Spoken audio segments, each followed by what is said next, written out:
The finger pointing continues in the wake of an infant's death in Port Townsend and why the baby was left in the care of his transient father who had struggled with drug issues in the past.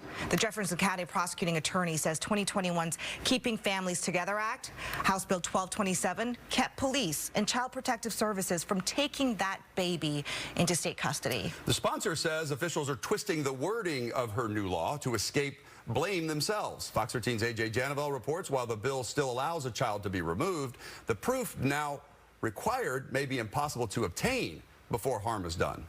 The law never touches that you can't remove a child for homelessness or substance abuse or poverty. It says that that can't be the only factor. In this YouTube video posted this week, Representative Lillian Ortiz-Self addresses the controversy surrounding her law. I spoke to Ortiz-Self last week, and she had a similar message. She told me House Bill 1227's intent was to protect poor families from Child Protective Services. We took no power away from the department to remove a child if they can prove imminent risk of physical harm or danger.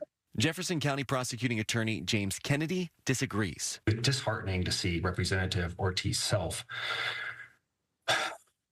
essentially deny that there's a problem. Because if we're denying there's a problem, then we're not fixing what needs to be fixed. Ortiz-Self's law says a child can't be removed from a home without proof of imminent physical harm. But Kennedy tells me House Bill 1227 takes away every defining factor of what that could look like. That would be like the child is residing in a building that's currently on fire. I mean, it's hard to conceive of what's going to cause the child to face imminent physical harm, but then not be something that is tied to homelessness, drug addiction, mental illness, or some of the other factors that have been exempted from the law. Kennedy says the burden now falls on social workers and police to provide more evidence than even he needs to in a courtroom. Well, I can understand that that's going to be very hard for them to feel that their hands are tied and watch kids go to homes or situations where they know they're going to face harm. Reporting in Seattle, AJ Janavel, Fox 13 News.